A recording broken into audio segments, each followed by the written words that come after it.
Statement 1.1, or I'm sorry, 2.1.4. But before we can get started with that assessment statement, I want to make sure we have a few of the basic vocabulary words down. So the first one we're going to be talking about is trophic level.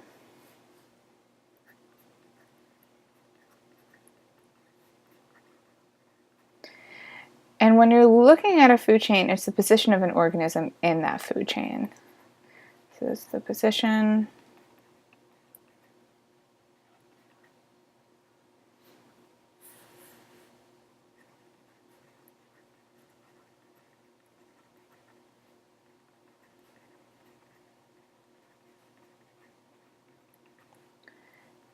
Or it's a group of organisms.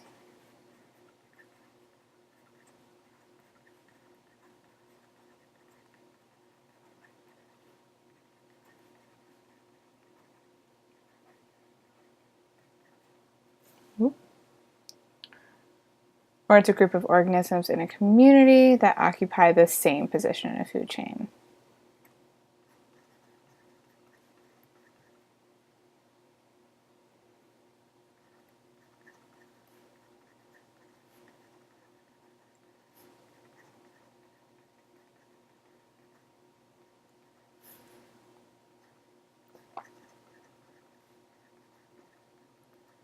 So when we went outside, a lot of you were identifying trees and grass, and all of those organisms, while they're different, occupy that same niche and that same position in our food chain.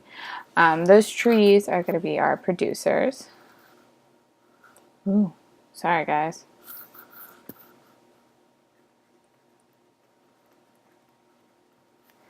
They're also known as autotrophs. And that means they make their own food. So through photosynthesis,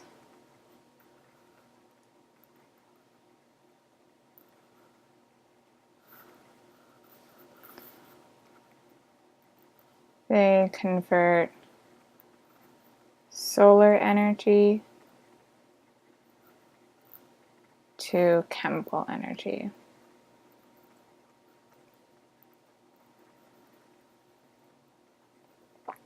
And because I'm going from solar to chemical energy, that's a change. So this is a transformation.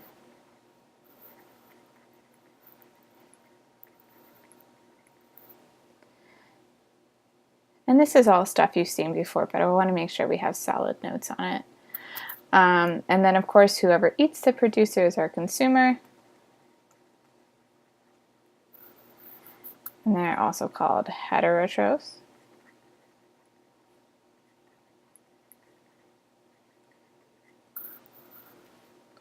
And all this means is they must consume something to get energy. And that something would be other organisms. They must consume other organisms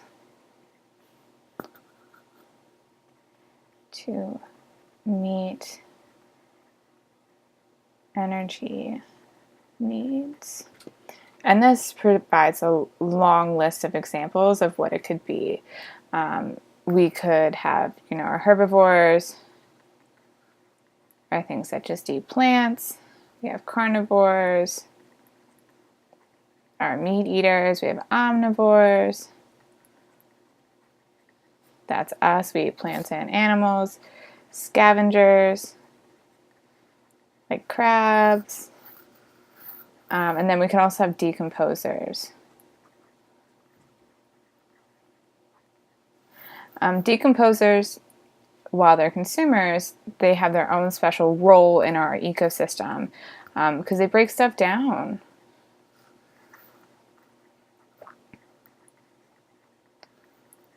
And they're essential in our ecosystem because without them, we wouldn't have this cycling of organic matters or organic molecules.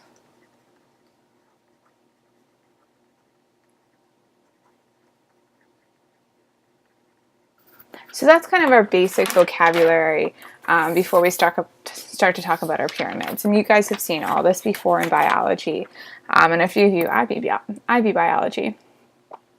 So let's start talking about our pyramids. Excuse me.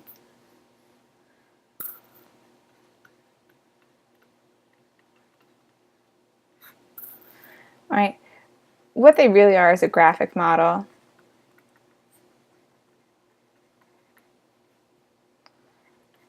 of quantitative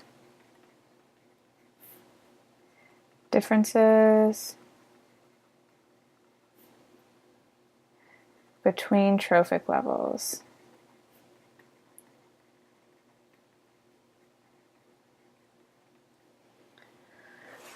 And the idea is, most of the time, and we'll talk about the few exceptions, is you get that pyramid shape. So as you go up, you have less stuff, whatever it is. It's the number of organisms, mass of organisms, energy.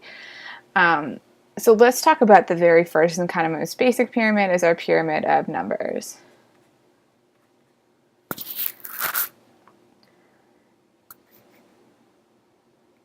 So pyramid of numbers is simply the number of organisms at each trophic level.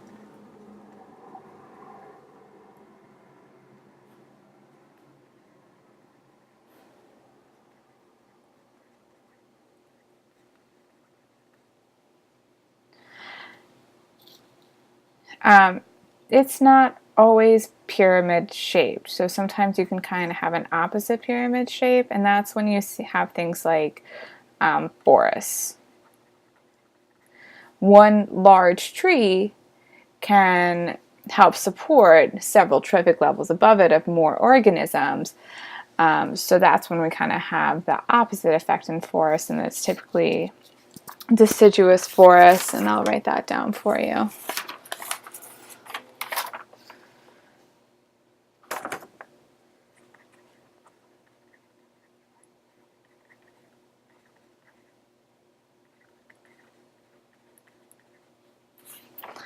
And then if we keep going, if you kind of take a look at it, to avoid that problem, you can look at the biomass, how much stuff is at each trophic level. And that's our next one. And it's the amount of mass at each level.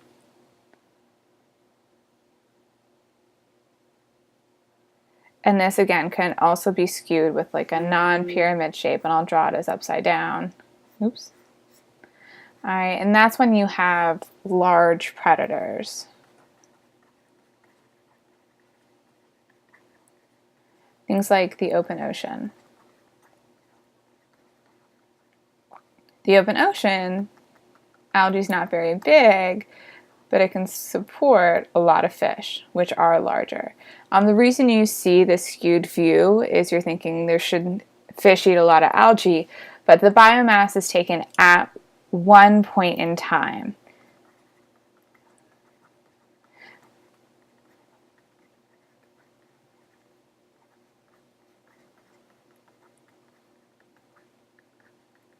So it doesn't necessarily represent the amount of algae that is needed to support this fish. Is if I were to take a picture of the ocean right now, this is how much algae I have, and this is how many fish I have.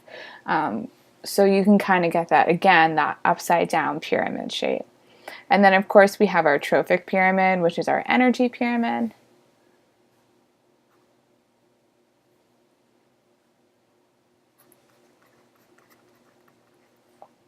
And this is always a pyramid shape. So this is the amount of energy in.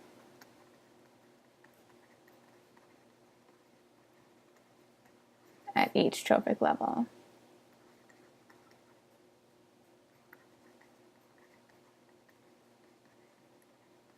And we all know several reasons why energy gets lost as I go up. So I'm going to make a new color. Let's do dark green. So if I were to draw my big energy pyramid, and I go from, you know, this first level, which is my grasses and my trees, to things like bugs. Sorry for the awful drawings. You know several reasons why energy is lost. The first one I'd love to emphasize is heat. but also things like movement. All organisms need to maintain homeostasis.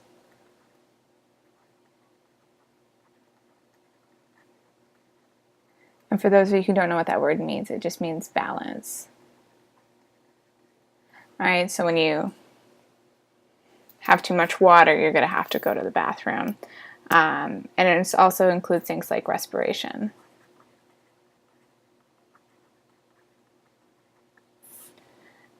All right, so that's why energy is lost. I did forget to make a note earlier, and I'm going to do it right now. For biomass, there's several reasons why biomass is lost. Oops, kind of ignore this table, I'm sorry, it'll be on the next one. So if this was our biomass, let's do it in red. When I go from level to level, we lose things like shedding, animals that shed. Waste is pretty much the big one. When you eat a quarter pounder, do you poop out a quarter pounder? So you really got to think the amount of what you eat and where that waste goes is lost in our biomass table. So what I'm going to do next is kind of go to this review table. And if I were to put all these in a table, just to kind of help you guys out, let's take a look at biomass. Biomass, what it shows is storages. How much stuff I have. The units for that is grams per meter squared. So it's how much stuff I have by mass. It's going to be a pyramid shape.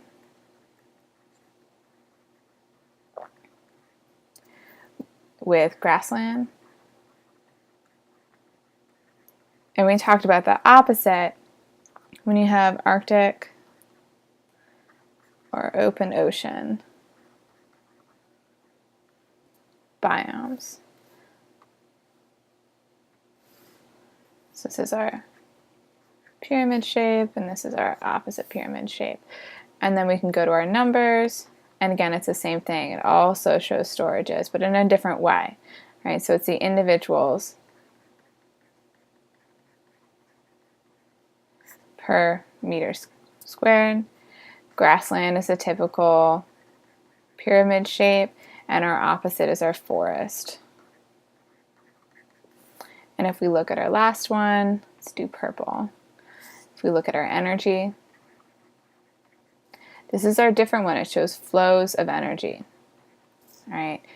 It shows it in units, which you'll see joules per meter squared year. You'll also see it as grams per meter squared per year. You'll mostly see this one. This one pops up every once in a while. It is always a pyramid shape, so you never need to worry about it down here.